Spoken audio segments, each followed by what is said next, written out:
Cette semaine, nous avons de la chance car il n'y a pas de nanar au Cap Cinéma. Oui, parce que nous sommes dans un cinéma aujourd'hui. Est-ce que vous êtes au courant qu'on est au Cap Cinéma ? Non.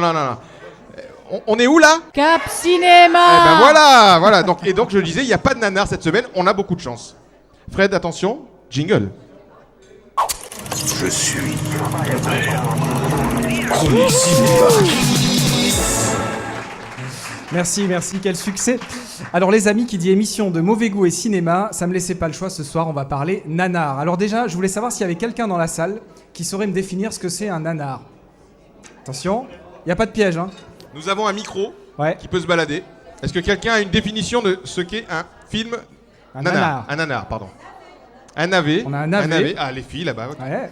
On a un groupe de filles intellectuelles. Oui, tout à fait. C'est Jolie une des et origines. intelligente, incroyable. Bon, navet, c'est pas mal. Alors en fait, on va reprendre ce que dit Wikipédia, comme ça. On est sûr, un nanar, c'est un film tellement mal réalisé et ridicule qu'il en devient involontairement amusant et comique. En gros, c'est un peu votre pote relou que vous continuez à voir en cachette parce qu'il provoque chez vous un mélange de honte et une affection toute particulière que vous avez du mal à vous expliquer. Non, Greg, je ne parle pas de toi. Ah, je croyais que tu parlais de John, justement. Je dis râleur par relou. J'ai pas dit. Alors évidemment, on trouve des nanars dans tous les genres cinématographiques, mais on va essayer de faire un petit tour rapide des plus prolifiques. Alors, on va commencer avec un classique, les films d'arts martiaux. Vous en voyez un en fond, et notamment les vrais faux films de ninja américains dans les années 80. Il faut savoir qu'ils sont produits en masse pendant cette période, d'abord par la maison de production Canon aux États-Unis, qui s'est spécialisée dans le genre avant d'être copiée par des hordes de producteurs hongkongais sans scrupules.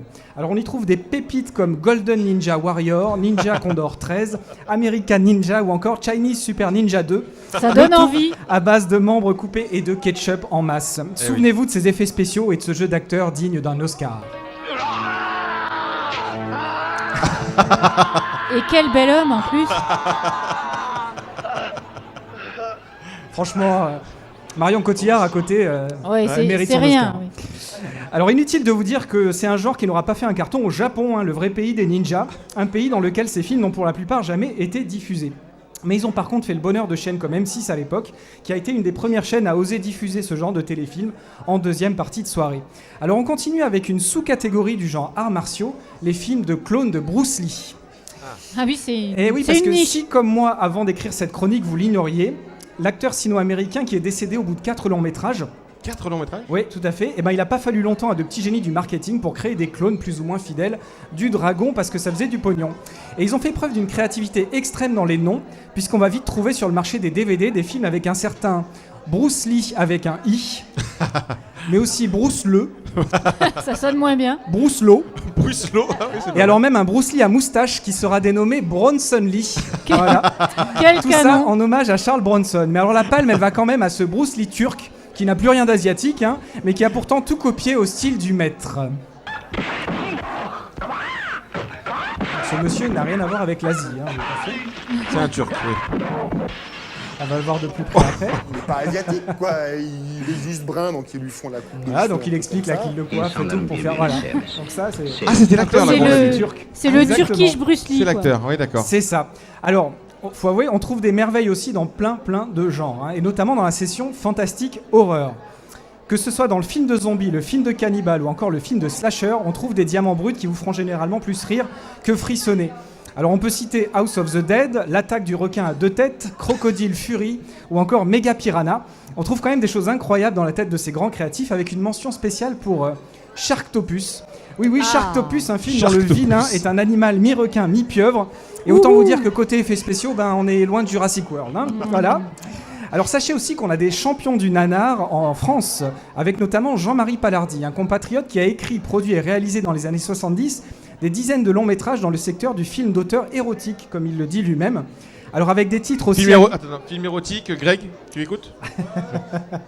Moi aussi, je suis tout ouïe. Attention. Pour le point G. Alors avec des titres aussi aguicheurs que L'arrière-train sifflera 3 fois, Le journal érotique d'un bûcheron, ou encore Règlement de femme à Hockey Choral. Voilà, il profite de l'engouement du cinéma érotique dans les salles à l'époque pour produire à la chaîne des films qui certes n'ont pas obtenu la Palme d'Or, mais ont quand même permis de faire vivre et bien vivre à l'époque ce passionné de cinéma qui continue à écrire et à tourner encore aujourd'hui.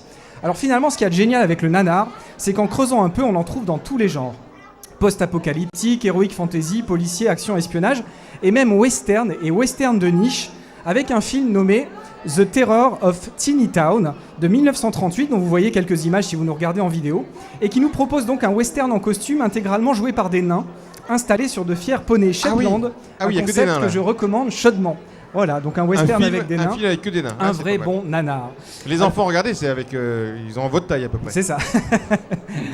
Et alors le nanar à la cote, puisqu'il est même devenu un genre à part entière, assumé comme tel, et dans lequel certaines maisons de production se sont spécialisées. La saga la plus connue du genre, nanar assumé, c'est Sharknado. Donc c'est une histoire de tornade formée au large du Mexique et transportant en masse des requins qui tombent donc littéralement du ciel sur tous les États-Unis.